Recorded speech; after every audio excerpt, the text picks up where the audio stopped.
It's time to get wild here on Sunday, the 10th of May.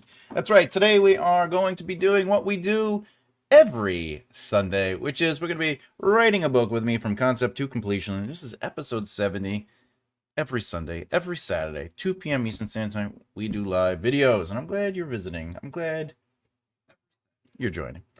If you don't know, we're going to say hello to everybody so far. Hey, what's up, flowers? Welcome to the show.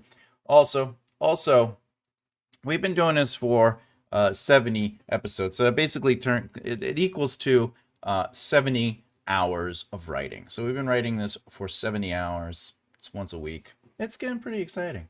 Hey, look what we got. We got the Shawnator. Yeah.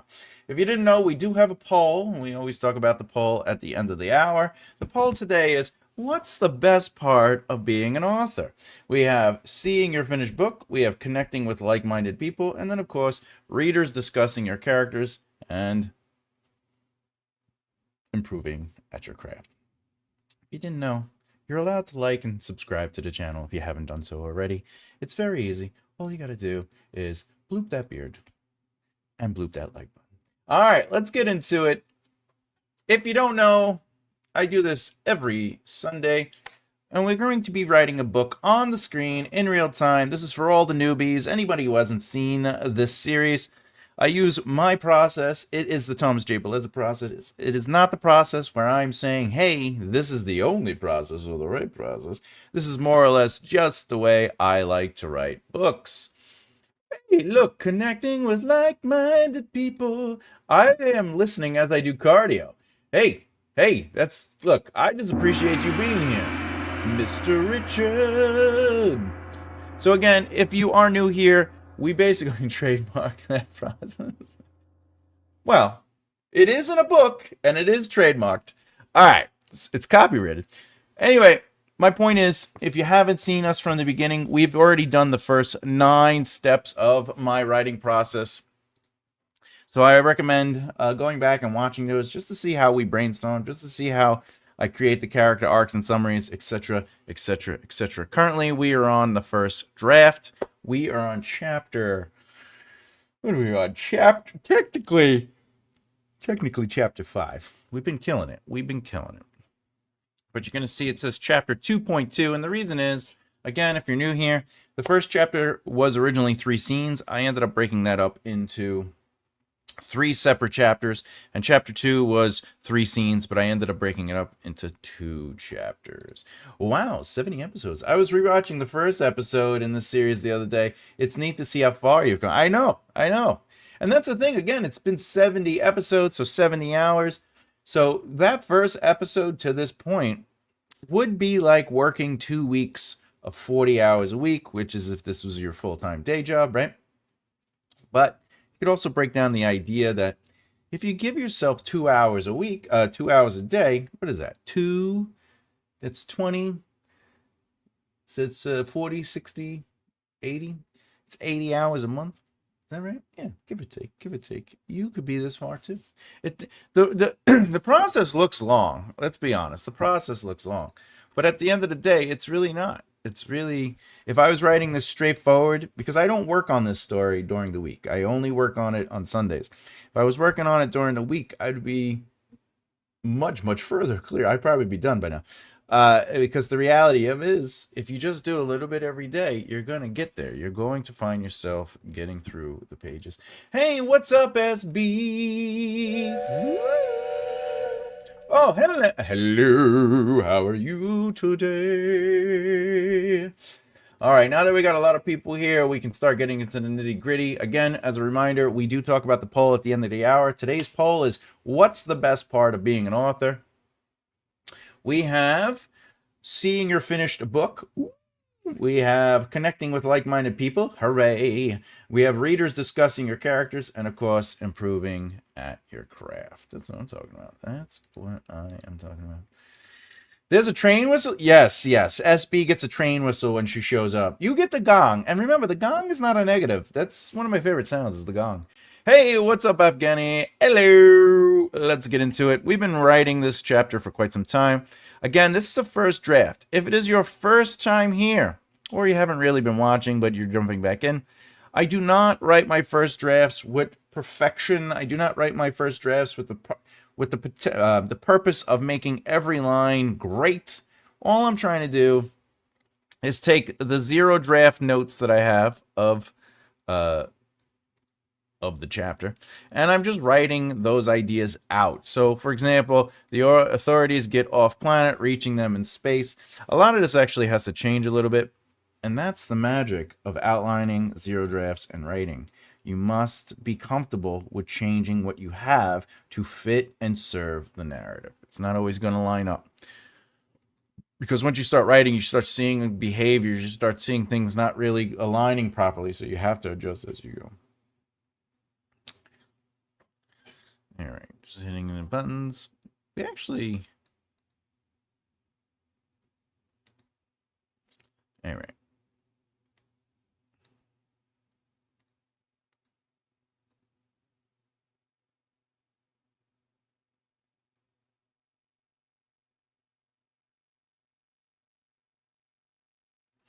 Okay, so what we're trying to do is we're going to have Laura... They're being chased by the authorities. You should feel comfortable writing a sloppy first draft because, unlike Thomas, no one will see it. I mean, that's fair. And if you're properly writing, we know that great writing is rewriting. No one's going to really see your first couple of drafts. So, just get it out. All right. It's true. No one will see it. All right. Get hitting in the corridors. Hitting in the corridors.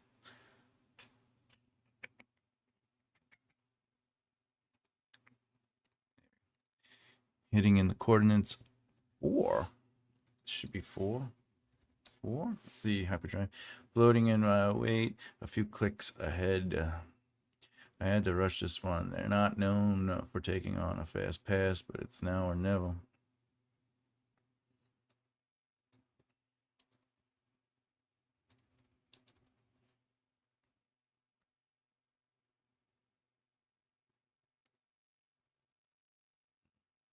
I like taking on. These devices are known for taking on a fast. These are devices.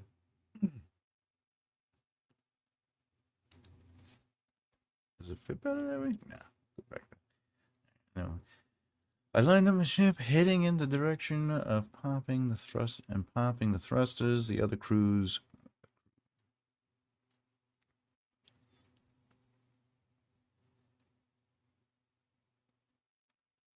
Orin.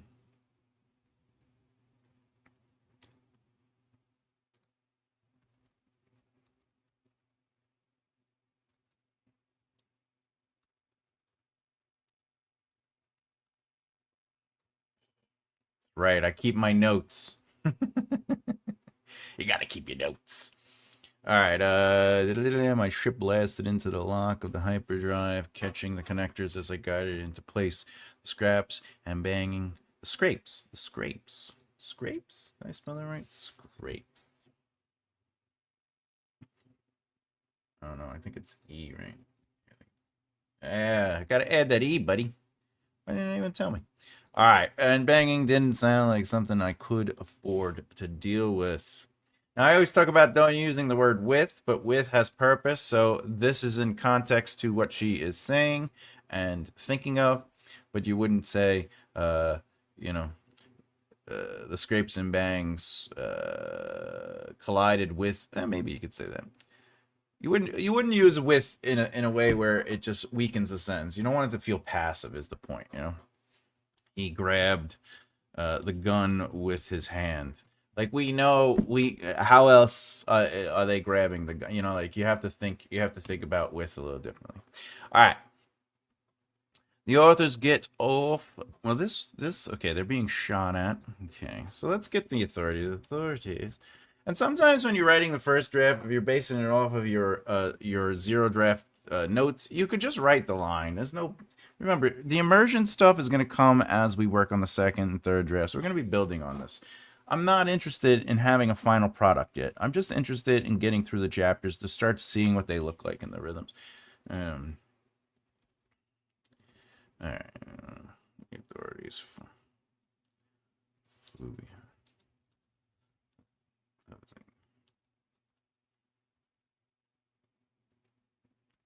All right. Let's see. We already have this.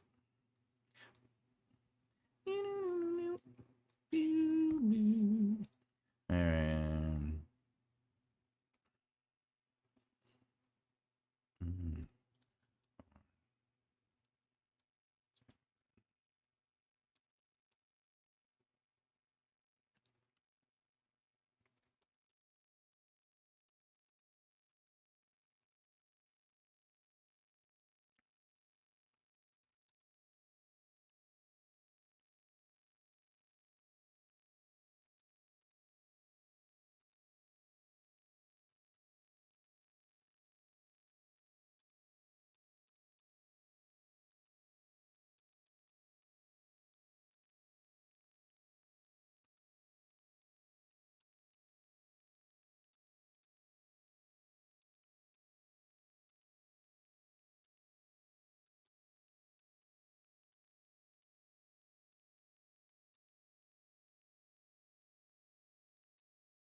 Computer, work the coordinates.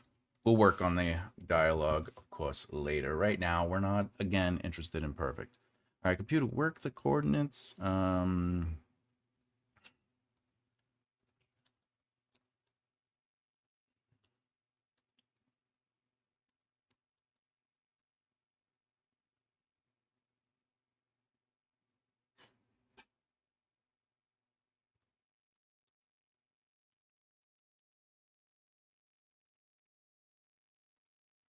Spelling that.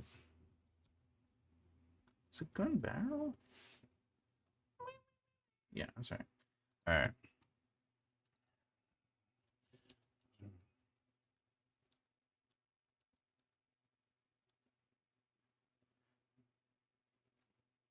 All right, let's see.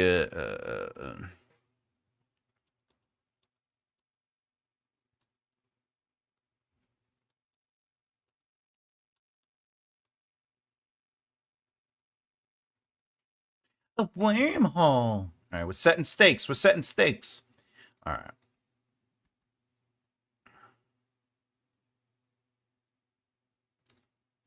Oh, I wanted to do this little beat, All right. All right.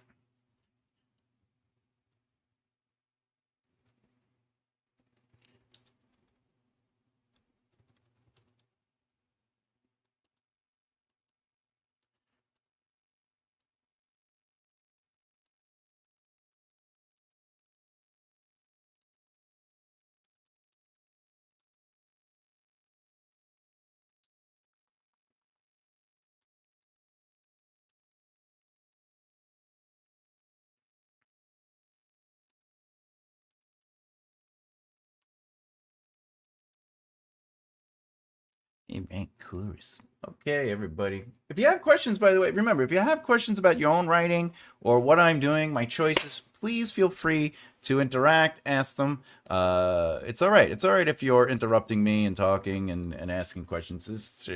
Again, this is all just for fun and exercise and to just show you what it looks like to create a story. So, I.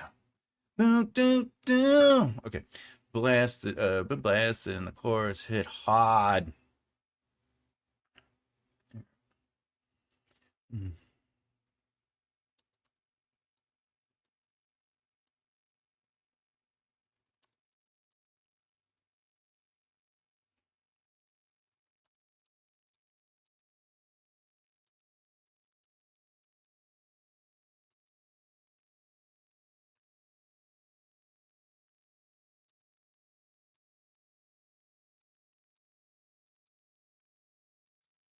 I'm editing page 6. I needed a nap earlier. Hey, first of all, you're going to get an applause for editing and getting to work. Second, naps. Am I right? Am I right? So I'm thinking of making a collection of short... Yeah, we talked about this, right? And publishing as a book. I'm wondering if it's legit to include the stories I publish independently. Yeah, of course, man. Do it. Do it. If you're looking to publish if you're talking about traditional publishing, like going to a publisher, you still can get away with it because you're doing it as a collection of and not an individual. However, if you're trying to get a book, this is for everybody. If you're trying to get your book published that you've already published on, say, Amazon, sometimes the deal comes down to where they ask you to just remove the book from Amazon and other outlets, and then they republish it through those outlets. But as far as republishing short stories into a collective, do it. It is legit. It is legit. And honestly, you might be able to add another short story or two. Who's saying you can't? Right? A good nap will change everything. I have a massage book for Wednesday. Oh, yeah. I so need those massages. All right. Turn that damn thing off, another member said, covering its ears. The two.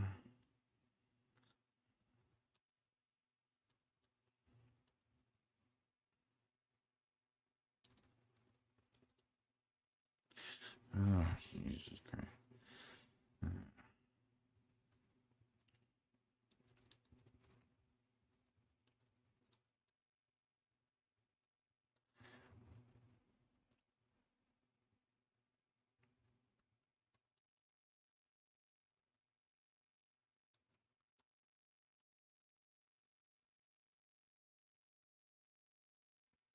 Anyway. Wormholes in the new name. I gotta. Where's Wormhole? I gotta change the name. Change the name of this. Maybe. Uh-oh, I used an M dash. You know what that means, everybody. I used an M dash. So that means I just used AI. Oh my god, there's an M dash in real time. Okay. What we got? What we got? Would the simplest sentence to describe this narrative be a female alien must escape a group of criminals? All right. Couple things. If you've been watching my series, How to Write a Narrative, just because I use a teenager must fight in the Hunger Games, all right, doesn't mean you have to use the word must. All right? The reason this simple sentence, which is not a log line, it's just a simple sentence, exists is because you have a subject, verb, and outcome, okay? Or, the thing happens, right? Okay? Now, if you're thinking about this in another way, 3 scientists start a ghost busting business. All right? So it's not 3 scientists must start a ghost busting business. It's that their verb, the thing that has to happen, is the verb. So they have the agency, right? You could even change must to volunteer. Volunteer, because technically that's really what she does. A teenager volunteers to fight in the Hunger Games, right? Yeah, I'll get back to that question. I've heard there are 2 types of writers. Some create a structure and write everything down to the first draft, while others don't even know what they'll... Yeah, those are called... So you are the first type. I'm actually a mixture of both. You're talking about pantsers and outliners, or architects and gardeners. I do a very specific outline, but I'm not beholden to it. I use it as a foundation. And from that outline, what I'll do is I'll just explore it. I'll discover the actual story on the page. And why I'm saying that specifically like that is because I believe all narratives are made up of plot and story. Plot is what needs to happen no matter what, and story is how the plot unfolds through the emotional experiences and choices of the character. In this case, the plot is my outline. These are the things I would like to happen or I believe must happen. The story is how I'm writing it out. It's where I'm allowing characters to make choices, and in doing so, it's going to change the way the plot plays out, and therefore change my outline. Bye, Thomas's stuff. That's fine. All right, so back to this question. Would the simplest sentence of a description of a female must escape a group of criminals? No.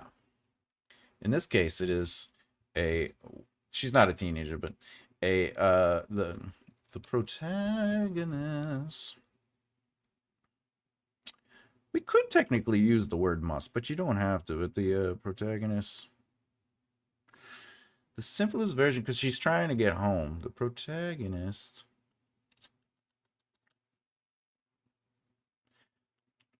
Because the verb is, and then the outcome is get home. Let's see. No, how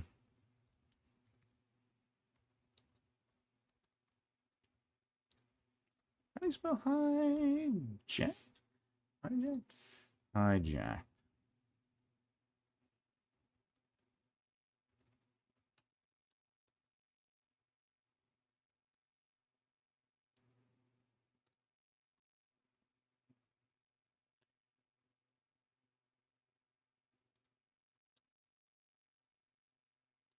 That technically could be the simple a protagonist ship gets hijacked. So you could do it that way. On the poll, I chose other. I like it. Another one is you could say you could make the. See, this is the thing though. You're saying. I like that you're saying a female alien. You could just say an alien, right? Or a protagonist. Protagonist must escape a group of criminals. This is why this doesn't work. The reason this doesn't work is because she does escape the criminals. She does it in Act 2, right? So you have to remember that the simple sentence must break it down into 3 acts, which turns into before the thing, and after the thing. So in a teenager volunteers to fight in the Hunger Games is the thing, right? So in this case, the first act of the Hunger Games is before the Hunger Games. The second act is literally the Hunger Games. And then the last act is, do they win or lose in the Hunger Games? If we go to the Ghostbusters movie, 3 scientists start a ghostbusting business. So it's before the ghostbusting business, basically when they get their first real customer, the actual ghostbusting business, and then do they win or lose as the ghostbusting business. If it's must escape a group of criminals, then technically the narrative in this case would be before she is before the criminals take her, and then the second act is the criminals take her, and then the third act is does she win or lose, meaning does she get away from the criminals. Well, according to this narrative, the criminals actually showed up on the inciting incident. So we now know it can't be about the criminals doing whatever it is they do. It also can't be about hijacking. And this is what figuring out the simple form of the story is, right? It might just be a protagonist tries to get home, right? And that seems like the simplest form. The protagonist tries to get home. Right? So let's think about it. Or tries to get back to her home planet. Okay? Or the protagonist gets back to her home planet. So let's see if that works. Let's just see. That might not work, right? This is a process, right? So let's see. The first act is her on her home planet. Then she leaves her home planet. All right, we're seeing the whole now. We're seeing the whole because she's off the planet. So Act 2 isn't necessarily about her leaving the planet because she's already left the planet, right? So that would mean Act 2 would be about getting back home, which she's not doing. And Act 3 would be ultimately, does she make it home or not? So this might not necessarily be the simple form of the narrative. Right? So the process is going to constantly be that. If we look at, let me see, I'm looking up, so Act 2 is that she gets on a new planet. Act 2 is her ultimately being arrested and put into prison, right? And then Act 3 is her using, this is where, okay, is her using the information she knows to get out of prison and then get home. So maybe it is. No, you have me saying teenager. The protagonist gets what is it called? Shipwrecked? Is it Shipwrecked? Is it shipwrecked? It's oh, stranded. Stranded on another planet. Okay, so this feels a little bit more appropriate. And I'll tell you why. This is the protagonist. This is the subject, right? The subject. Do this for you. This is the subject. Okay. Now we need the verb. Get stranded. And then outcome. On another planet. On another planet. Now let's see if that works out. So, Act 2 is... Oh, wait. I'm looking at the outline. It's not what it is. Here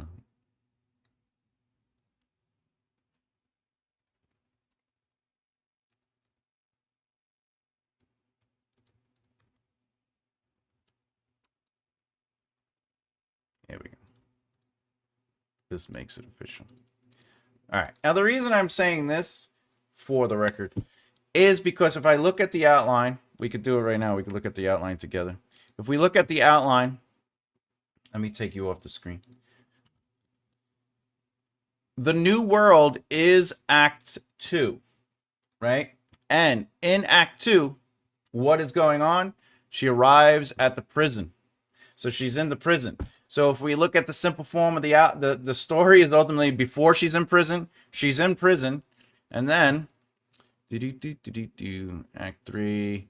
Act 3 ends when she leaves the prison and asks for a ship to impound, so then she has to leave, and ultimately, does she get home or not? Right? So that fits more. These other ones don't fit as much, but this fits more. The protagonist gets arrested and sent to prison, right? Or protagonist gets sent to prison. We could just make it simpler.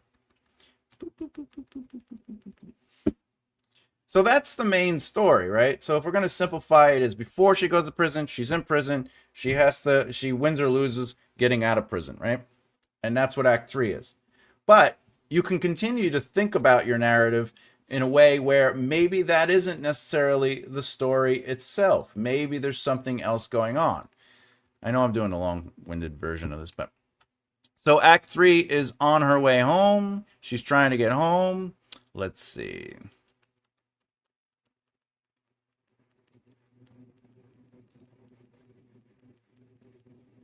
Yeah, no, I'm going to say the prison one is... Prison feels best. All right. The best part of being an author is knowing that people like your stuff. I don't know. I'm not going to say that's wrong. I think that's if that's how you feel as an author, then that's a great answer. I personally don't feel that way, but there's nothing wrong with that answer. That's a good answer. But I guess that doesn't always happen. Hey, what's up, Em? How's it going?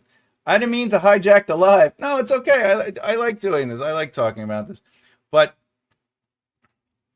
you didn't, Sean. Thomas followed the rabbit. Yeah, I love this is what I like. I like talking about this stuff. But the best way to kind of figure out your simple sentence is ultimately what does Act 1 look like? What does the new world or new circumstances look like? And then how do they win or lose because of those circumstances? I wouldn't have met all you lovely nutters if I didn't write. That's what I'm talking about. We are nutters. We are crazy. Anyway. All right. What was it? So, with the simplest sentence? No, that's what I think. I think this would be the simplest sentence. The protagonist gets sent to prison. So, it's before prison. It is prison itself. And then it's basically, do they win or lose in the prison system? And because she has to go get her ship, which is still in the system, attached to the prison, and then get home, that's still part of the story. I think that would be the simple version of it, which means if we're looking at it based on the rules,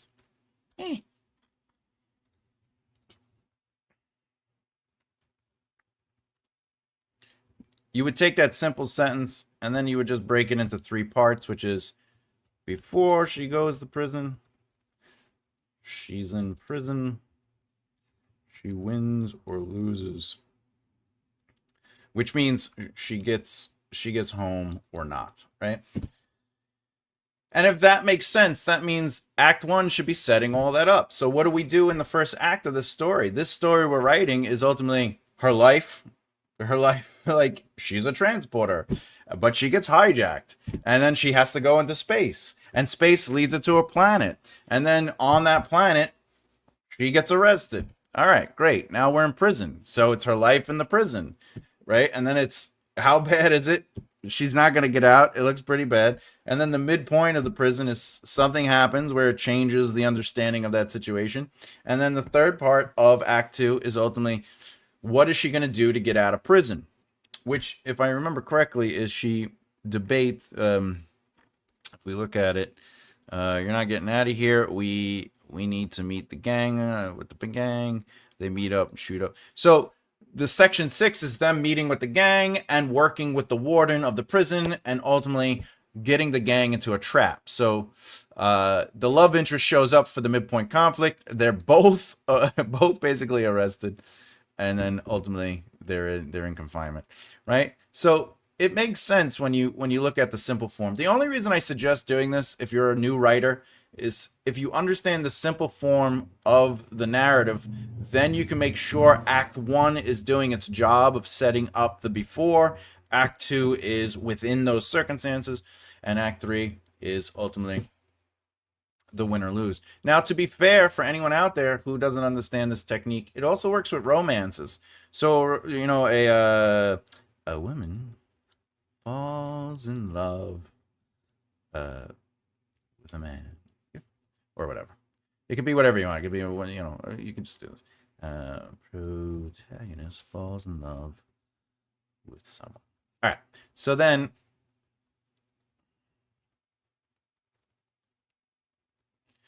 all right. If we look at this, what is it really? Before the relationship, the relationship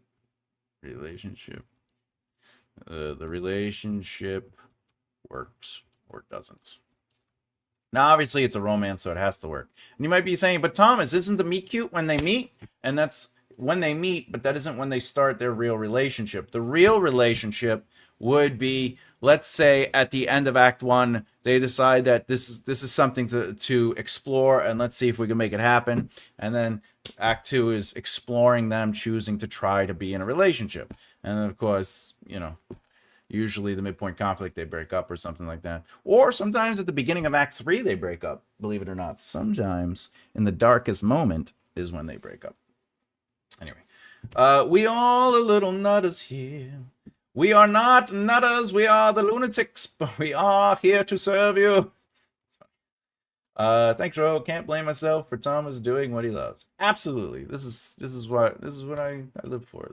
All right, well, I'm gonna move on though. All right. Boop, boop, boop, boop. Hope that helped. All right, there, wormhole and the new name. What it can do? This might be.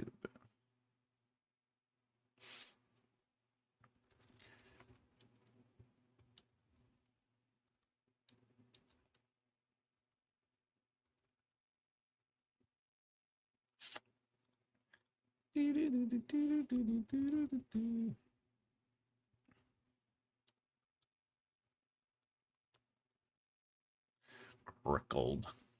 Crickled. I'll accept it. But then.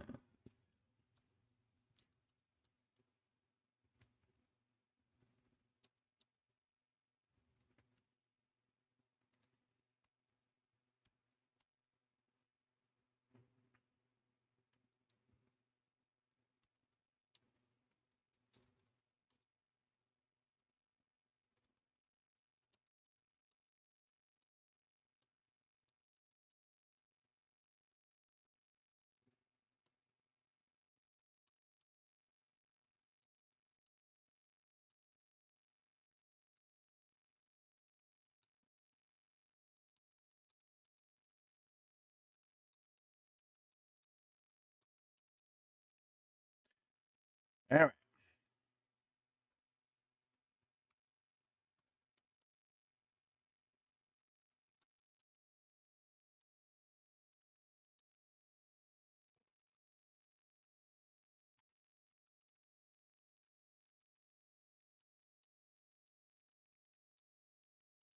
All right, so here's an example of while I'm writing, I want a very specific. This is what I love about writing. I want a very specific thing to happen. I kind of like the visual of it. We're building up the stakes, intensifying it. But I also know that Oren is strapped in his seat and above. I am not currently in the first draft going to go back up and start adding that and moving things around. Just means when I'm going back to do my note taking, which is one 2 steps from now, I am ultimately going to see this note and then I'm going to go, okay, that's something I have to add. I got to go back in and I got to add him taking the seatbelt off. Okay, I could technically have him tear the seatbelt off now and then stand up and grab her and pull her, whatever. But I don't want to fix anything right now. I'm not interested in that. I just want to keep the narrative going. Does that make this the asylum room? It does make this asylum.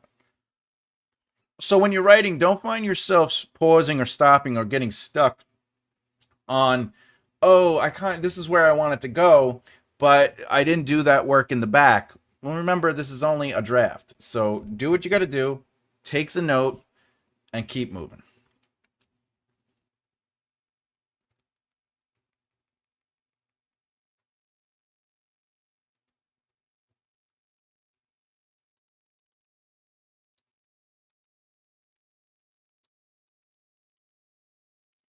This is a mental note, right? So go into how this affects the side of the ship, the people in the cockpit. Anyway. But right now it's a first draft. I just want to get through that beat, but I know that I maybe want to explore that beat, or maybe I don't. We'll see what happens. All right.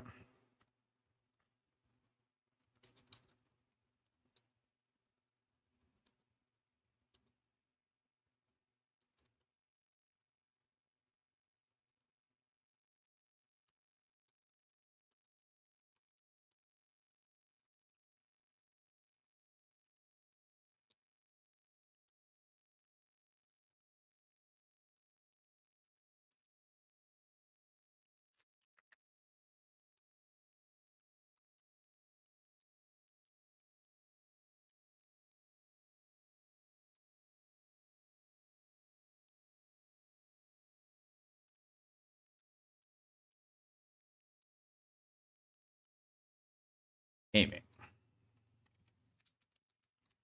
Now here's a note from earlier. I still need this note here. This is something I'm going to have to do during the next draft.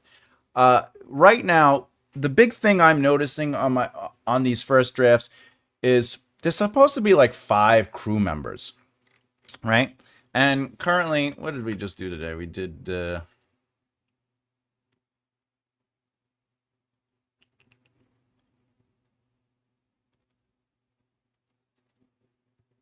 I think this is what we did today. We did almost 300 words, right? So this chapter itself right now is probably at, I don't know, 800 and 900 words. What is it? 900 words. See? All right, and that's a first draft. But I might get to a point where it's 1,500 words, and the reason is because I definitely need to add the member. I need to add the crew members.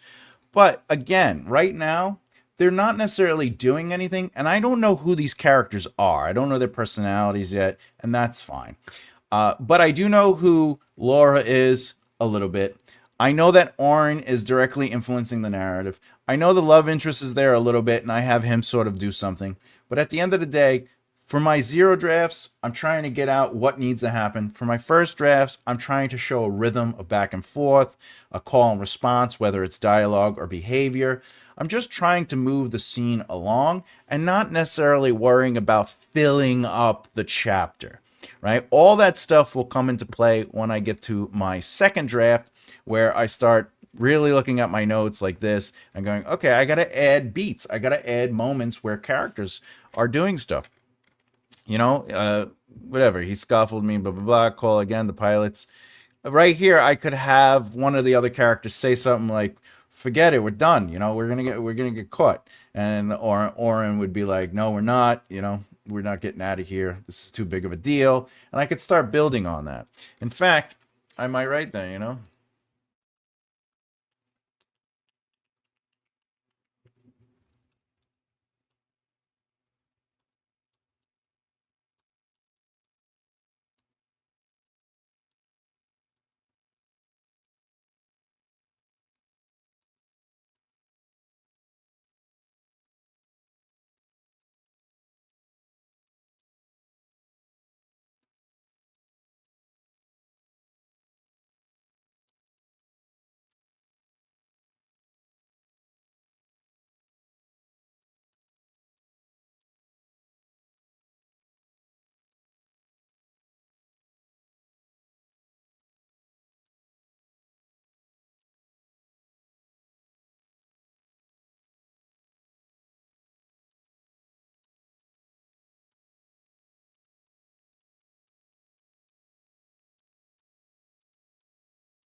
All right, so what did I just do here? I prepared myself for the future when I get to play with the whatchamacallit.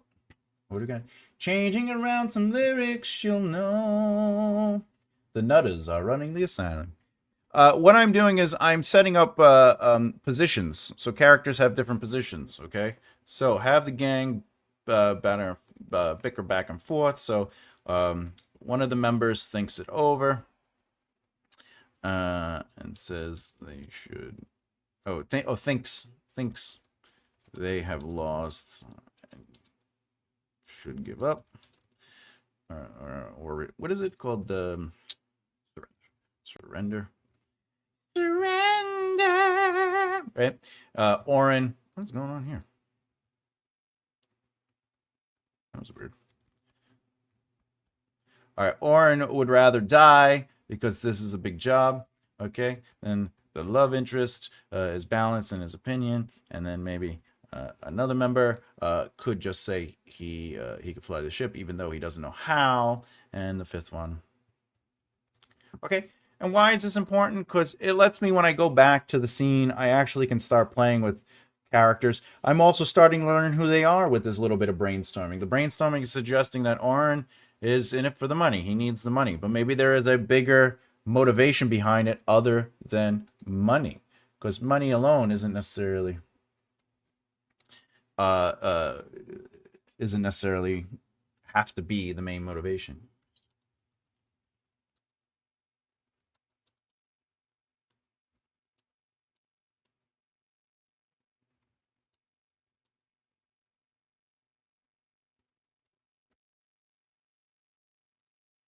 At the end of the day, though, the love interest is balanced in his opinion. Why? Because he has something else going on, right?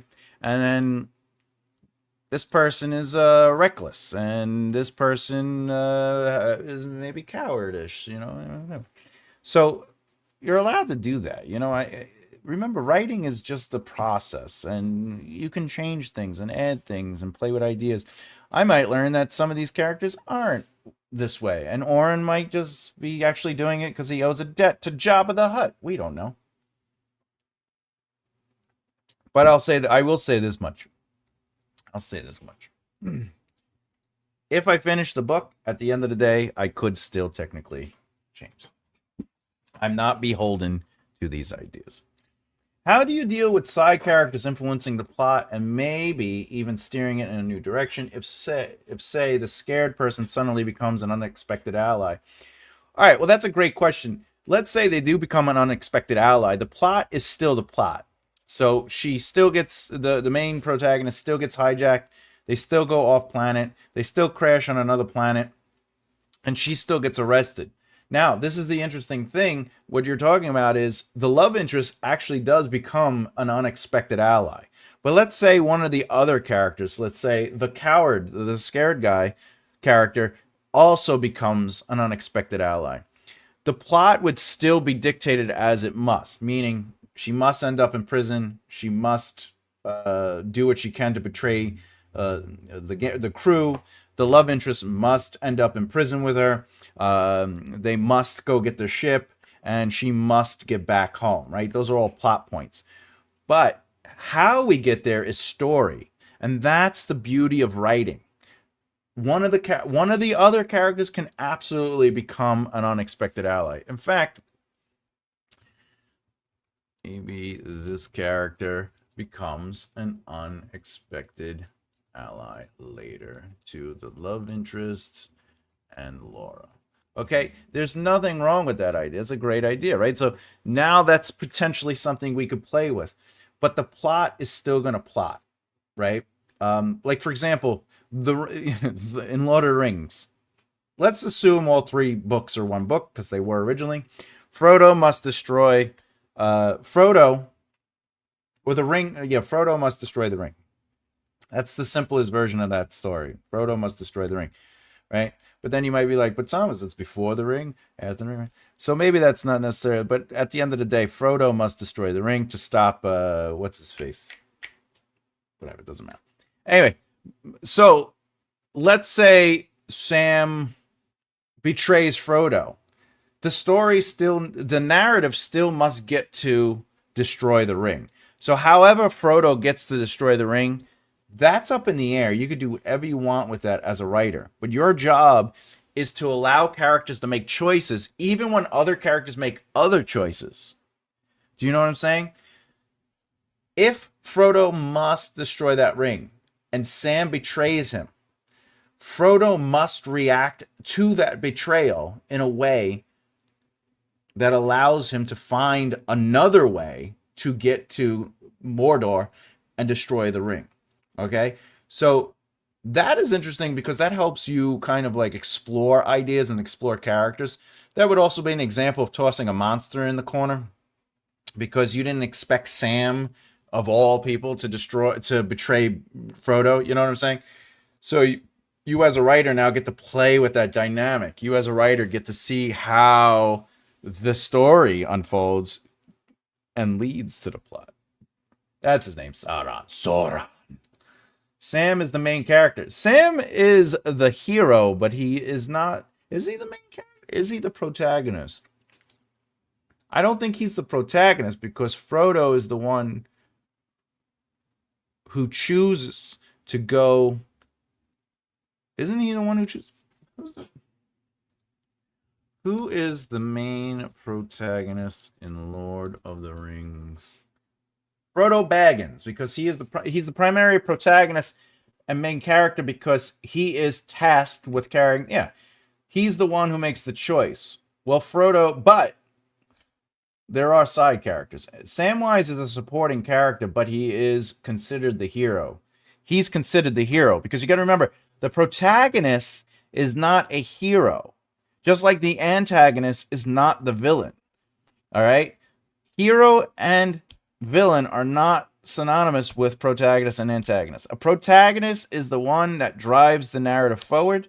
The antagonistic force is the one that creates complications or pushbacks on the protagonist's main desires and wants.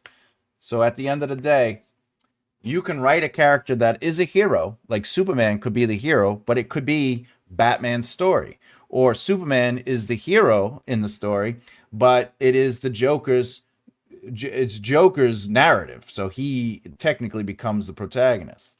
All right. So you got to think like that. Absolutely.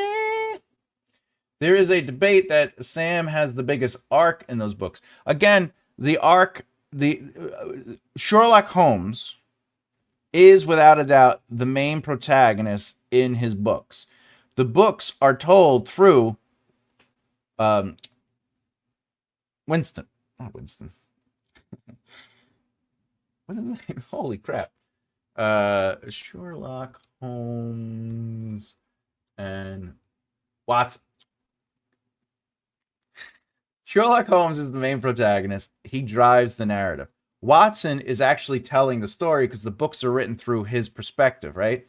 But Sherlock Holmes is the protagonist because he drives the story. He drives the narrative to go where it goes. So he doesn't really have an arc, though. Sherlock Holmes he's a flat arc because he starts off as he does and he ends as he does. His world changes. Watson changes. Other characters might change. So arc change doesn't dictate protagonist or antagonist. I'm kidding, but I have seen people say that. Oh, I mean, there is a strong argument for it, but if you're basing it off of the technical terms, no. I think that bromance is the main character. That's funny. What's up, guys? Late, but no. Hey, what's up, my friend? What's up? Watson. I know. I can't believe the name. I talk about Sherlock Holmes all the time. I love his books. Well, technically, I don't love his books, but I love the character. But for real, if Sam betrayed Frodo, I would cry for real. Without Sam, the ring would have not been destroyed. See,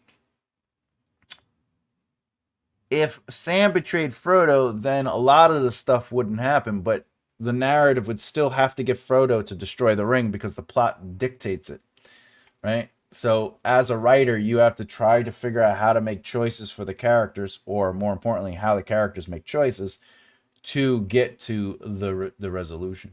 In a scene, one teen character calls the main teen grandpa because he doesn't have TikTok or any social media. Should I change grandpa to Unc? In a scene, one teen character calls the main teen grandpa because he doesn't have TikTok. Oh, that's or any sort. Should I change grandpa to Unc? Well, it depends on the characters, the time period, the culture, the contemporariness of it. Um, I will say this though. I will say this. Whoever the POV is of that scene, they would call the other character as they would, but it sounds like dialogue. You're suggesting a dialogue. But in the narrative section of it itself, how they see that character is probably the name they'll use. For example, a character who is related to another. I know "unk" is a terminology, but if a character is related to another character and it's their brother or sister, in the narrative through their POV, they're most likely going to refer to him as their sister or brother, right? But in dialogue, they could call them sis or bro, right? But the narrative would reference them as their character relationship and or direct name. But also, they could technically call them by their other names. You know, like if their father was Bob, they could go back and forth between father and Bob. However, should it be grandpa or uncle? That's really, there's a lot of other questions you should be asking yourself for that. Does it fit the characters? That's for you to understand and relate to. I don't know the story well enough to make that choice because it is a character choice. The main character is the friends we made. Boop, boop, boop, boop, boop. Basil Rathbone is the one and only. Basil Rathbone. Oh, the actor who played Sherlock Holmes. That's right. That's right. Oh yeah. Wow, he made a lot of movies. Jesus. That's awesome. He's also in Captain Blood, huh? Oh, look, I know who this actor is. The Adventures of Robin Hood. I used to watch that all the time. The movie. He was Zorro? That's fun. I agree. Basil is truly a great Holmes. They're friends, and the story takes place between 2020 and now. Well, again, you know, in an Italian Sicilian household, they might not say "unc." They might not even say "grandpa." They might say "old." You know, they're like, "You old fuck." You know. But you're the writer. You have to make that choice. You know, if you were asking more of a narrative question, I could definitely give you an answer. But at the end of the day, when it comes to characters, you got to make that choice based on who the characters are, based on what led them to that moment, based on a lot of things. He was also the court jester with Danny Kaye, another great. Oh yeah. Those are great movies, and they looked good when they turned them from black and white to color. So, all right, let's see. Let's do some. What was it? 907. Did I do 907? 905. 905. All right, so we 905. There we go. We're on to chapter 3, but we're gonna stop. Chapter 3. Chapter 3 is going to be a long chapter. This one might end up being broken up into more chapters too. Oh no, this is one big chapter, and then check the hall, rushing around. I might actually break this up into 2 chapters. There's a good chance. What is this? Yeah, maybe I might have to. I get home with a little help from my friends. All right, everybody, let's talk about the poll. We have what's the best part of being an author? First things first, we have seeing your finished book in hand, I guess, connecting with like-minded people. We have readers discussing your characters, and of course, improving your craft. We have 12 votes, so if you haven't voted already, I'll leave the vote going a little longer. While I do that, I'll do my spiel. If you don't know and you haven't seen this series yet and you're checking it out for the first time, I do have books available at makearightlefthear.com. This book is a narrative, basically how to understand narrative. The first half explores and teaches you how to look at narrative. The second half is for outliners. The first half is for anybody who just wants to know what an outline is. Not an outline, a narrative. Death of a King is available on Patreon and also Substack. Feel free to read the chapters as they unfold. These are not polished chapters. They are 0, 1st, and 3rd drafts before the polish, but It's educational, and I talk about my process and give lessons within those chapters. I have this book, The Foundation for Longevity, is available on makeitRightLeftHere.com. If you're trying to find yourself success in the industry, whether you're a writer, actor, comedian, or whatever, this book will teach you the foundation to set up. This book is going to be ready by most likely July. I'm not gonna, but it's looking pretty. It's looking pretty. It's looking pretty. I'm getting closer and closer to needing to get a sample sent to me so I could play with it. Altar of Lies. This is not the cover. It's just artwork that I have, so I have something up there. This book is also available on Patreon and Substack. It's only the first draft versions of the chapters, but it does have educational elements to it, and my process is written into the posts, so feel free to read that. The first 5 chapters are available on Substack for Altar of Lies, The Rose of Lies, and also Death of the King. After that, it is a paywall. However, there are other things on my Patreon and Substack. If you didn't know, I am also writing how to write a narrative. That course is available. The first 3 videos are free. After that, it is a paywall. But that series will be quite extensive and filled with everything from how to look at your narrative, how to analyze your narrative, how to write prose, how to edit prose, how to analyze your prose, and how to create your own author voice, etc. The course will be extensive. So if you're on the YouTube membership and you decided to join and support me, awesome. You get those videos. If you're on Substack and or Patreon, you will also get those videos. All right. Where are we? Happiness to all. Oh yeah, today is Mother's Day. Happy Mother's Day to everybody. I'm an orphan, but to everyone else out there, to the mothers of the world, happy Mother's Day. SB, have a great day. I'll see you later in the world.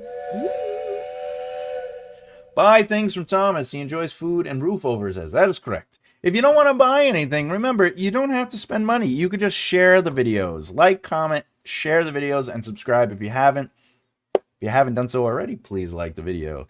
Sharing the video, liking the video, all that stuff helps the algorithm. If you don't have the money, but you love what I'm doing and you want to support it, you just share the love. Share and do what you got to do. Yes, happy Mother's Day, all mothers. Yeah. All the chosen heroes were orphans. That is true. It is a trope, but I love that trope. I love that trope. I'm an orphan too, but Morticia would have been an orphan without me.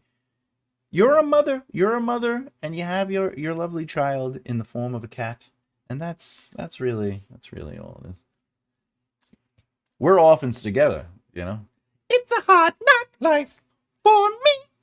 I'm ready to sing all the Annie songs. You can still go throw a ring into the mountain. That's right. You can toss a ring to the witcher. Toss a coin to the witcher. Oh, Valley of Plenty. All right, let's do it. Whole time. All right, we still got a tie. If anyone hasn't voted, please pop in a vote. We're trying to break this tie here. We got seeing your book finish and improving your craft. There is no wrong answer, but let's talk about it. All right, last place, we have readers discussing your characters. What's the best part of being an author? Readers discussing your characters. I'm a firm believer, this is for me, but I do not believe it is for everyone. But I truly write and create because I just have this internal desire to just explore ideas and characters and emotions and worlds. You know, I'm a big fan of back in the day of Dungeons & Dragons, not so much anymore. I like role-playing, but I don't like Dungeons & Dragons. It's limited in my mind. But from the days I started comic books to my music career to everything, I've always played within this world that I created, which is where the Maven War novels take place, which is where the Roosevelt Files take place, except in the future. It takes place in a modern time. I have always been obsessed with exploring these worlds and characters, and it has been less about readers discussing my characters or readers. Now, does that mean I don't like it? No. I love it when people are talking about the characters and the stories. I love it when people are emotionally connected to the characters and come to me and they're like, "Hey, I loved when this happens." That is surely exciting to me, uh, because they're connecting and relating to these characters that have been in me forever. And I love the debate. I love the discussion. They don't like it. They like it. All of it is great. But I do write to solely create these worlds, to solely explore these ideas. It keeps me going. It keeps my brain going. So I agree with this. I agree that readers discussing your characters being last is a pretty strong choice. I don't think it's unimportant to other people, though. I think if this is what you love and you feel this is what is the best part of authorship, awesome. Have at it, because in reality, you're creating characters and now you get to have conversations about them. People that didn't exist. That's awesome. I love it. I love it. What we got here?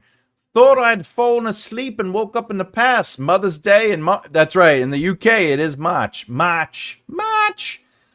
But there is a right answer, and it is to hold your baby in your hands. That's a right answer for you, man. I'll always stand by. Whatever's right for you is right for you. I missed that option. Writing to escape and come up with things. It's not on there. It is not on there. I'm just saying I wouldn't choose readers discussing, but I'll get to what my choice is. Don't you worry. All right. I just saw teenagers to read my book under a blanket when they're supposed to be in bed. I don't consider myself an author because I haven't authored anything yet. I voted for improving my craft, so you could cancel my vote if you want to break the tie. No, that's fine. For the record, if you write anything and print it out, you have technically authored. Being authored doesn't mean that you publish work. It means that work is published. Meaning if you print it out and somebody else reads it, technically you're authored. Technically. I think I have a video on that. All right. We're going to go to number 2. Well, technically number 3 right now. Connecting with like-minded people. I love this. This is a really important part of the community. Honestly, this would probably be my first choice. Connecting with like-minded people. When I was in the comic industry, meeting other comics, like illustrators, was really a great part of the whole process for me. It just seeing other people's skills and talents, hearing them talk about their characters, learning who they are. There's so many interesting people in the world, and you got to remember the lives we have compared to other people. There's some disconnect, but then there's some wonderful connections. And I think connecting with like-minded people is a beautiful thing. Yeah, this would probably be my first choice. Because even when I got into the comedy world, when I got into acting, when I got into music, all these different communities and industries, really some of my best times was laughing and talking about just life and art and creativity, but also how to be successful, how to work in that industry. All those things really made me my happiest, I think. I feel I talk about that all. I love community. I love connecting with people. So that would probably be my choice. I would most likely choose that. Oh, cool. Yes, it's fabulous to talk with like-minded people here. When I mention I write in real life, people usually look like they're... I write in real life. You write anything I would have read? That's my least favorite question when people tell you I'm a writer, and they're like, oh, you write anything that I would have read? I don't know. Did you see my freaking name? No? Then you did not read anything I wrote. I don't understand the question. Did I read anything you wrote? Do you know my name? How long have you known me for? Quite some time. All right, well, what's my name? It's Thomas J. Bellezza. Did you see it on the title of the book? No? Then you're an idiot. All right. I get that flowers. All right, so finally we have a tie at seeing your finished book and also improving at your craft. I'm one for both of these. They're definitely outstanding choices. Improving at your craft, that is definitely a fun thing to do. But again, even when I was playing music, like my time practicing, and I practiced a lot, was not to be, great at guitar, but to just be able to write more songs, to play with that creative element. But I also wanted to have the ability to jam with other people. I wanted to get involved with other people. It was always a playful thing. But I love these answers. They're all great answers. We're gonna just end the poll. Seeing your finished book is a great. There's nothing wrong with that. Nothing wrong with these answers. What we got here? Interesting question. Is it? We don't know yet. Let's see. Are you a writer if nobody reads you? Yes, you are. Depends if you see it as a profession or a hobby. Are you a smoker if you smoke only occasionally? There are sober alcoholics. Well, being an alcoholic doesn't mean you drink.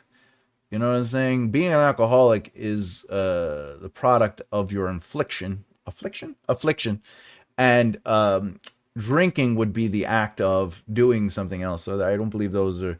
But I do believe if you write and nobody reads it, you are still a writer. However, the argument could stand that you are reading your own work, so you are technically writing and reading. However, if we are arguing the profession or hobbyists, one is a writer if they journal, if you dictate, if you scribe, right? If you transpose. Writer is a writer, right? But as far as professional and hobbyists, I think that is a whole other discussion too. This is an interesting question. I personally would believe if you write, you are a writer. I don't feel anyone needs to read your stuff. However, the argument does stand. If you write, you are going to read your stuff to analyze it or to look it over or edit it. So therefore, it is being read. But I don't think you need to be a professional or a hobbyist to dictate writership. However, if you smoke occasionally, I think the amount you smoke would probably dictate if you are considered a smoker. However, because you smoke, you are a smoker.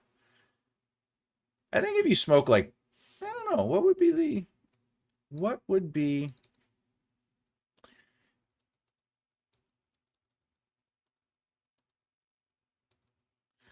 that's an interesting question. It would be considered a social smoker, therefore you would be considered a smoker. You are still considered a smoker from a health perspective. While you may not smoke daily, any tobacco consumption carries serious risk, etc., etc., etc. Generally, a smoker is defined as someone who has smoked at least 100 cigarettes in their lifetime and currently smokes, whether daily or... so if you smoke 100 cigarettes, you're considered someone who is a smoker. But interesting. I don't know if I agree with that, but interesting. So doing the activity makes you writer or drink. Yeah, like if I drink, I'm a drinker. If I write, I'm a writer. If I bicycle, I'm a bicyclist. If I play music, if I play the guitar, I'm a guitarist. Even if nobody hears me, right? When can you say that you're a writer? When people ask you what you do in life. Oh, what you do in life. Let me clarify this question. Are you saying when people ask you what you do for a living, meaning affording your average monthly overhead? Or are you asking what you do in life? Because in life, what I do, well, I'm a professional writer, but I do watch TV. I do eat. You know what I'm saying? So I wouldn't tell people I'm a professional. I'm a cinephile because I love movies, right? That isn't but it is what I do in life. So are you asking making a living? However, if somebody asks you what you do in life, there is a rule. It's in one of my books. When it comes to tact, you're supposed to say what it is you want to discuss. So if you want people to know you are something, and you are indeed that something on the side, like I technically, if somebody asked me what I do, I could say I'm a cinephile, which means I study and love film, right? And now that leads into the conversation of being somebody who loves and studies film. In the comedy world, I have this really funny story where I had a friend who started as a client, then they became really close. And one day we were out and about, and he goes, "You always talk about this thing called tact, the art of conversation." That's what he did. And I go, "Yeah." He goes, "I want to see you do it. I want to see you do it." I was like, "All right, let's figure out what we're going to do." And I said, I said, all right, this is what we're going to do. We're going to go to this comedy club. They're going to let us in for free.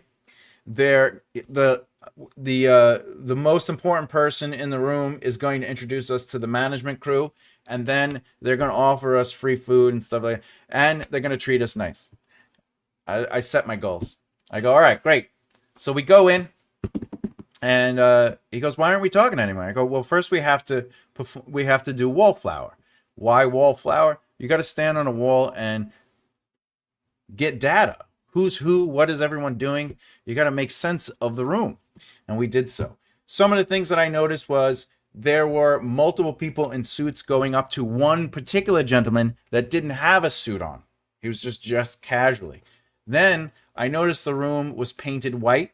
Not white, yellow. It was yellow walls. That's interesting. It's a different thing, right? Okay. Then the room slowed down and quieted a little bit. This was my opportunity. There's a thing called talking at or with. I talk with people. So what does that mean? At is, what do you do for a living? At is, hey, what's your name? With is if we say, wow, the weather is really nice out today. The reason that's a with is because A, you're not asking anyone a direct question, but somebody can get into the conversation. They're allowed to talk to you. But more importantly, you're now talking about a subject that doesn't influence you or me, which then reduces the anxiety, or I could be right or wrong feeling. So what did I do? I chose the yellow walls. I go, wow, these are really yellow walls. And the one guy who was dressed casually, who everyone kept going up to, says, yes, well, I really like yellow. You know, yellow means friendship, which is a factoid, which is part of tech. And he goes, you know, it's funny. That's why I chose it. And then he goes, what's your name? So then I crossed the room. Bear in mind, I wasn't near him when I did that. I crossed the room and my buddy was behind me and he crossed the rooms. And I go, my name is Thomas. Nice to meet you. And he goes, oh, he says his name. Then my buddy goes, and he like reaches around. The guy didn't ask what his name was, but he just like was like, I'm so-and-so. And the guy was like, oh, nice to meet you. And then he went back to me. Now, this is where the fun part gets, okay? I did not tell him who I was. We were just talking about the color of the room, which then led him to say, what do you do? Which is ultimately, what do you do in life? I wanted the gentleman to know that I was interested in comedy because I was a stand-up comic, and he was the owner of the comedy club. So I says, I'm a stand-up comic. I did not say I'm a writer. I didn't say I act. I didn't say I draw. I said I'm a comedian.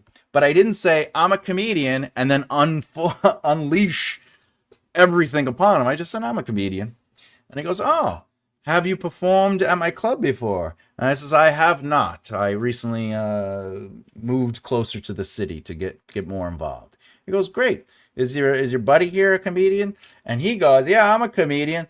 And then he started unfolding. He goes, yeah, I've been doing comedy for this long. And the guy was like, all right, great. And then he went back to me. He goes, would you like to see the show tonight? And we're like, oh, yeah, we would love to see the show. He goes, okay. He does one of these. And then he calls over one of the managers. He goes, this is I don't want to say the names, but he says, this is so-and-so.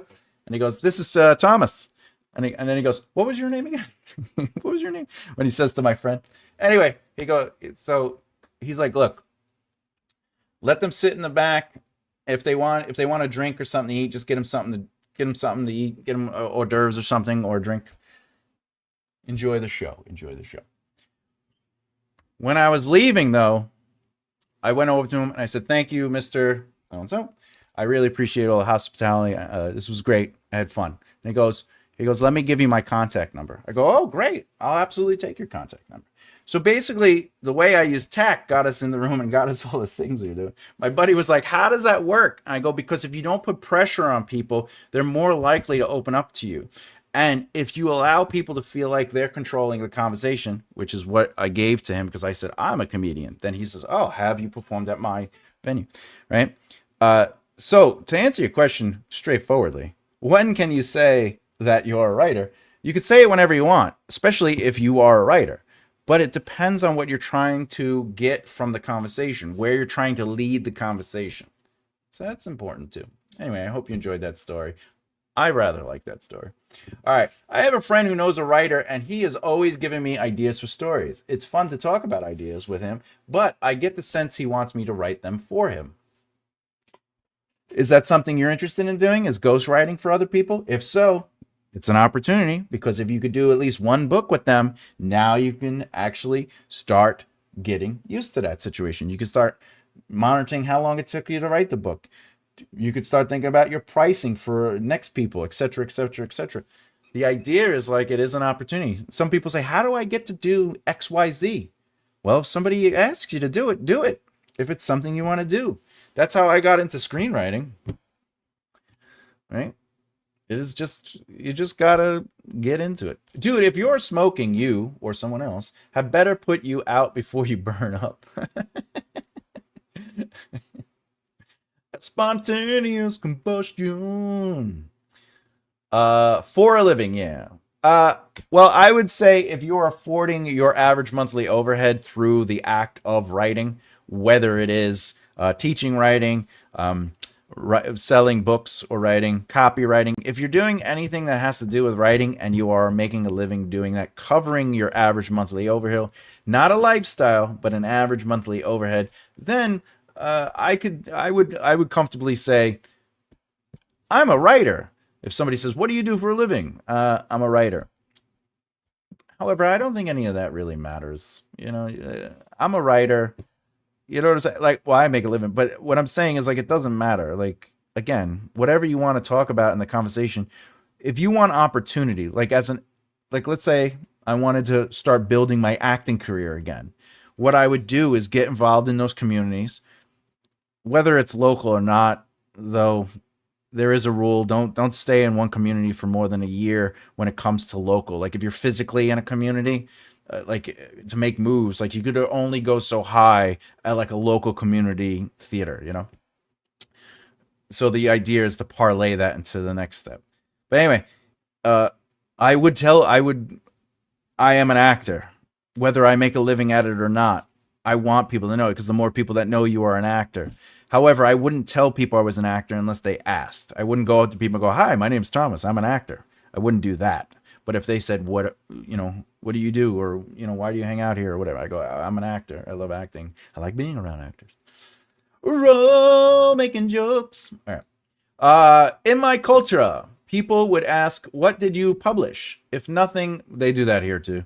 If nothing, then you are not a writer. Like MMA fighting, who started training 2 weeks ago, talk to me when you accomplish something. Right? So, yeah, those people are douchebags. When I was in the music industry, people would say, "How many albums have you done?" Anyone could record an album. It doesn't mean anything. However, I did work on a lot of projects. I was a guitarist or a writer on other people's works. I toured with other people. My band played major arenas, but we never recorded a full album. We always did like a song here or a couple songs there, but we never recorded a full album. So the idea to be like, "Well, you're not a real musician because you didn't record an album," is insane. If somebody says, "Well, you never wrote a full book," but if you're writing a book, you are a writer. I talk about that I believe that is directly in this book, but I know I do mention it in this book. Is the reality is, if you do something, you do it. But if somebody tries to put the weight of, "Well, if you didn't accomplish these certain ideas that are in my head," they're wrong. I once talked to a literary agent. I say literary agent very loosely. And she goes, "Look, I can help you get further in this business, screenwriting. If you pay me $5,000, that'll cover my retainer rate, and I will get you into the right rooms." I go, "Well, then you're not an agent." And she goes, "I am an agent." I go, "No, you're asking for money. It's illegal." And she goes, "No, it's not." I go, "I know that it's illegal." And she goes, "Well, if you don't work with me, you're never going to become a real writer." And I go, "I am a real writer. I make money at writing. I pay my bills with writing. At the time, I was currently working on 2 scripts for somebody. Not my own scripts. Other people were hiring me."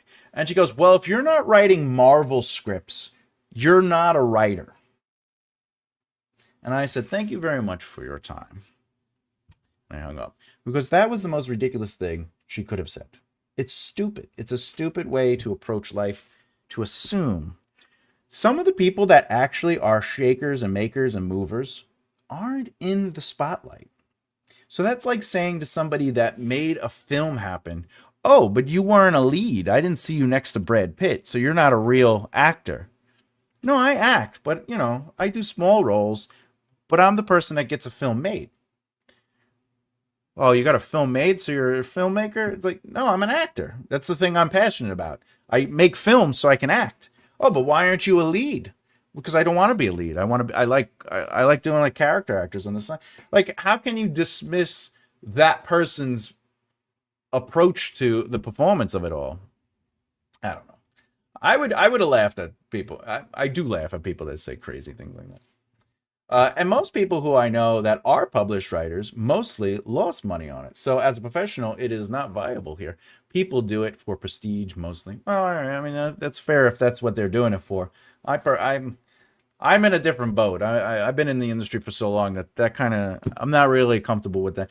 But that is what an artist brain would think. People here always hear me talk about business brain, artist brain. Artist brains think art first, and what is business?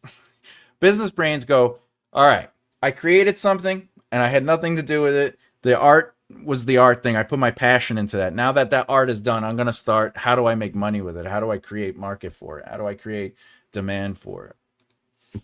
If you relieve? Oh, if you relieve yourself, are you a reliever? Or only once it begins to stink. However, you may then become a stinker instead of a reliever.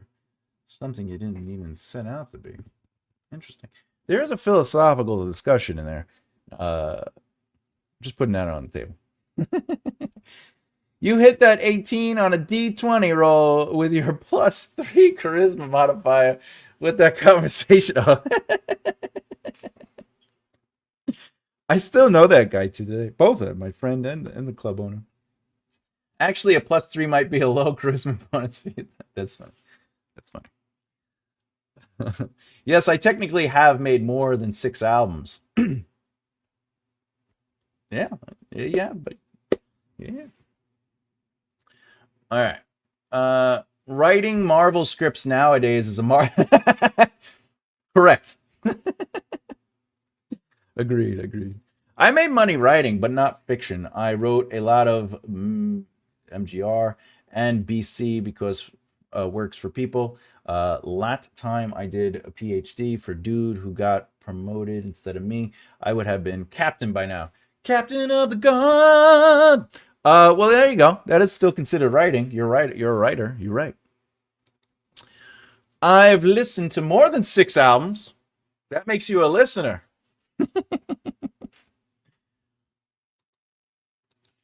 All right. We had fun today. This was exciting. All right, everybody. It's 3:30. I just want you to know, I won the lotto today, and I'm going to be celebrating. Massive win.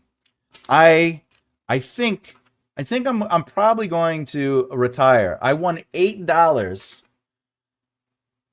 And you know what I'm saying? I've technically won the lotto, and I won the lotto on the Millionaire for Life, but I won $8. Does that make me a Millionaire for Life winner? I won $8. I scanned that. I was like, man, I would rather pay you $8 than I have to see that again. There you go, Flowers. You are a professional fan.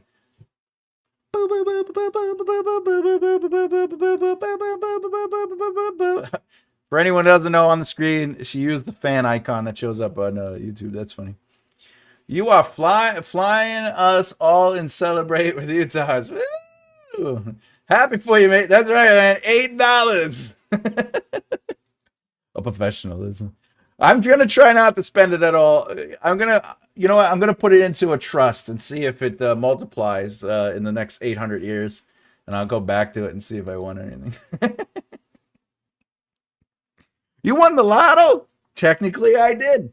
Technically, I did. You know what's funny? I remember this to this day. The first time I ever played lotto, I was not 18. That's how crazy it was back in my day. I was working at a pizzeria, I was maybe 14, maybe 14. And the owner's son, fun guy, he played Lotto every single day. But he played pick 3 and pick 4. I don't know if anyone knows that. Anyway, so one day I was like, could I play? And he's like, well, you're not 18. I was like, look, if I choose the numbers and then, you know, I give you the money, can you buy it for me? He goes, yeah, I could do that. I won $84. First time I ever won. First time I played Lotto, I won $84. Fun fact, though, I bought everybody Chinese food. Yes, we worked at a pizzeria, but we also loved Chinese food. It was New York Chinese food. Excellent cuisine. Anyway, they were like, why did you do that? I go, well, because you guys are my buddies, and I wanted to celebrate with you guys, so I bought us Chinese food. And he's like, oh. What is life if you cannot celebrate or, you know, exist with other people? You know what I'm saying? Yes, I am a Lotto winner. More treats for 2.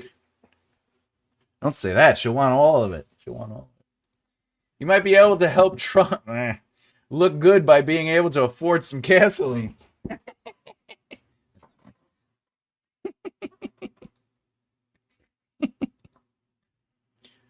Listen, all you gotta do is just not buy gasoline and you'll be fine. I have words, but I have none. All right, everybody. I think I'm gonna go. What did we do? 90 minutes today. We did. First time I gambled was in Vegas. I was barely 21, but 1 quarter in a slot, and I went, awesome. Yeah, let me give you some applause for that. That's fantastic. I want to go to Vegas. Vegas. I have a lot of family in Vegas. I want to go. I want to play blackjack and I want to play roulette, and I'm feeling good about it. But Vegas, I gotta go there to win. However, there is a casino here. It's just 2 hours north. But I think I could do. I've been practicing blackjack and studying blackjack, not the card count. I'm not trying to card count. I'm just trying to understand the odds and the give and takes and the splits and everything. I feel good. Roulette, I kill at roulette. Whenever I play roulette on the internet, because I can't gamble on roulette because they don't let you where I'm at. But every time I play the real, you can play the real games. I just don't win. I can't win any money. It's all fake money. But you could play online gambling with it, and I'm always winning. I'm up is all I'm saying. Did you flatten the dough by hand or by hand? First thing you do is you take it out, you put it on the table, and you go boop boop boop boop boop. Fingers have to be like this. You go boop boop boop boop, and then you turn it and you do it again, boop boop boop boop, and then you push down in the middle, and now you have your rim. Then you pick it up, and then you gotta do this, and then you put it down nicey, and then you put some more flour on your hands, and then you gotta do the sauce. And you got to do the cheese. The cheese you put in your hand like this, and then you do this like crescent moon thing. Good times. Did you? Oh, we already did that. Wow, $80. Okay, thank you, Thomas. The writing engine. Have a nice day, and all of you too. Be good. Keep doing your YouTube, my friend. Keep doing it. Thomas practicing his prime mover skills at the casino. I want to go to the casino. Look, I'll bring $1,000, and once $1,000 is gone, I'll go home. But the goal is for not to go home, not to be gone. However, the rule is if I can win 500, then I take my 1,000 and I put it in my pocket, and then I play with the 500, or I play with 250 and see what I could do with that. That's how you end up going home with money. All right, 2-hour drive is a long walk home when you lose everything. Hey. Positive thinking here. Positive thinking. Look, all you got to do is I have some decks of cards, okay? I got several decks. You mix all the decks, okay? And then you just practice. The other thing I like to do, though, is I like to watch because you can watch casinos. You can watch the actual cameras at casinos. I'll watch the casinos and I'll play the hands that are dealt. Play the deal. Yes, absolutely, Thomas. Ro, why don't you come pick me up? We'll go. We'll go to Vegas together. We'll go stay with my family. We'll have a good time, all right? I'll bring a grand, you bring some money, you know? If we do roulette, we could play partners. We could play couples. I don't know if you know that roulette. There's an advantage to playing couples when you play roulette. Only spend what you bring. When you win that back, only use your winnings. Yeah, the rule is if you could win back half your money, half your bank, that is a choice to basically take your bank and put it away, and then use the half. Money management. That's the one thing about gambling. You gotta manage your money risk. You don't want to. If you lose, really, if you're there to lose $1,000, you're there for fun. But uh, uh, you don't want to be like, I lost 1,000. Let me take out another grand. Because then you're in the hole. Something between The Hangover and Ocean's 11. Probably more like Ocean's 11. Believe it or not, if you don't know, I've never drank, I've never done a drunk, and I've never smoked. Not even once. I haven't tried it all. The only drugs I've ever done were the drugs that I had to do for cancer and all the medicine, like medicine. But I have never done recreational drugs or drink alcohol. Though some would say this is addictive because it's caffeine.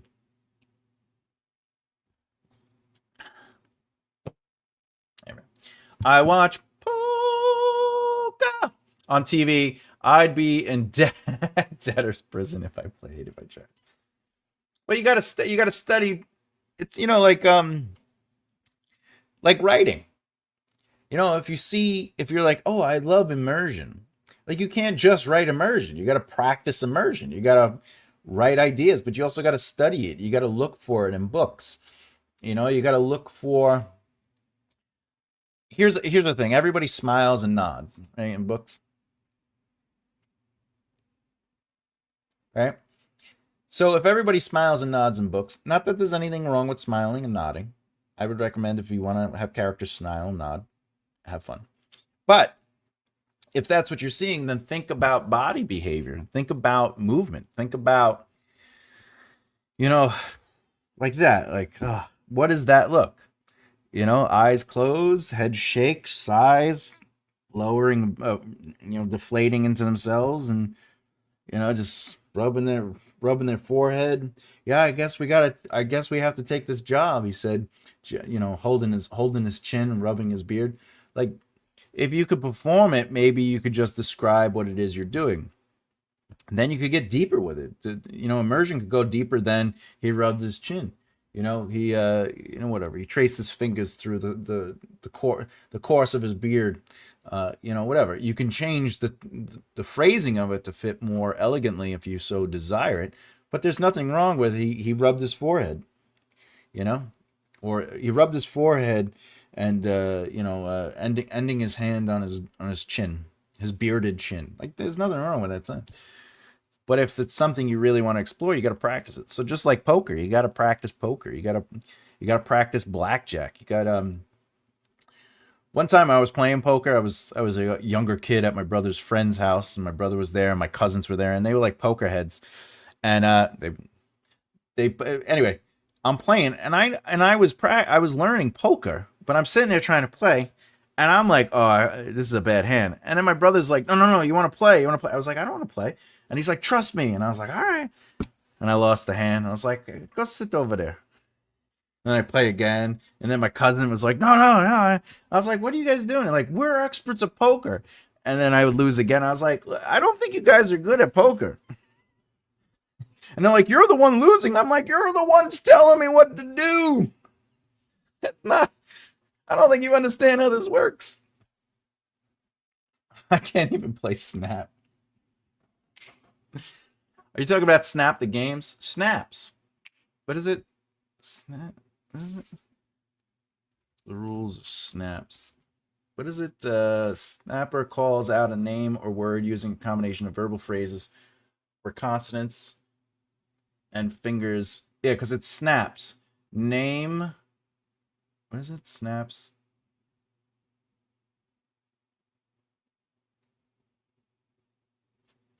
Name. How's it go? What is the rule? Snaps. Snaps is the name of the game. So if the letter S, you might say sunny day to day. So snaps is the name of the game. And then it's, right? Yeah, A is 1 snap. E, 3, yeah. Oh, the card game snaps. Oh. There's like a drinking game for snaps. What are the rules to snaps? The card game. Is that a Scottish game? Oh, 2 players. 2 players. Oh, using standard 54, race to win the cards by calling snap when matching cards appear. Oh, this is like War. The game War. Oh, it's a little different than War. Well, that looks fun. I'm going to save that till later. Go through that later. Let's put that right there. I like card games. All right, that was fun. We're out. Oh! Before I go, what's the schedule for next week? What is the schedule for next week? Let's see. I keep forgetting it's Sunday. It's Sunday. All right, next week. Next week. Next week. Oh, yeah, I got to. Yeah. All right, next week is we're going to. I'm releasing the outline. Plot point 19. There'll be a video specifically on plot point 19. There'll be a video on dialogue tricks, how to use your dialogue a little bit better. And then there will be a video that breaks down the prose at the prose level for The Silent Patient by Alex Michelin. All right. It's an adult psychological noir. And then this Saturday, actually, Sean Dar over here asked for this video. It'll be a video on subtext. So it'll be a video on Saturday. Well, I will show subtext in real time. And then, of course, Sunday will be how to write a book with me. How to write a book with me. How to write a book with me. All right, well, congrats again on 70th episode. I got to take off. I'll see you later. If you poke someone that provokes me, you are instantly getting me a poke band. Happy 70th. Everybody, I'm out. I'll see you next week. We got some fun stuff coming up. Other than that, I'll talk to you later. What's my name? I'm Thomas J. Bellezza. As always, keep developing the right mindset. I'll see you next time. Bye, everybody. I'll see you.